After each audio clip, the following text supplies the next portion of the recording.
cadre de nos activités, nous tentons d'évaluer les impacts de la pandémie actuelle sur la santé sexuelle et reproductive, notamment des femmes. Il y a de nombreux travaux, rapports, organisations et recherches qui ont bien mis en évidence dernièrement que les mesures mises en place par les gouvernements, comme le confinement, la quarantaine, la réorganisation des services de santé, bien qu'évidemment nécessaires dans le contexte de la pandémie actuelle, exacerbent les difficultés et les tensions en lien avec la santé et les droits sexuels et reproductifs, en particulier pour les femmes.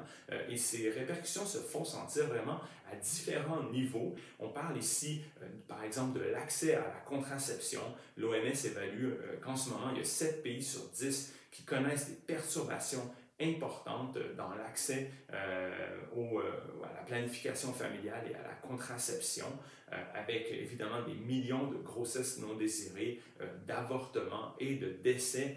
On retrouve également des impacts importants au niveau de la fermeture des cliniques qui sont spécialisées dans la santé sexuelle et reproductive. L'International Planned Parenthood Federation évalue qu'en ce moment, c'est en Asie du Sud qu'on retrouve le nombre de fermetures de ces cliniques le plus important, mais quasiment 1900 fermetures là, pour les premiers mois de la pandémie. Et on a de nombreux pays qui ont également documenté des perturbations très fortes au niveau pas seulement de la contraception, mais même des tests et des médicaments en lien avec le VIH-Sida.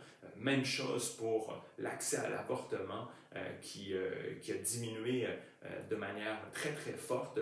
Certains gouvernements qui ont même utilisé la pandémie comme prétexte pour limiter les services d'avortement. Et enfin, les violences basées sur le genre sont en forte augmentation.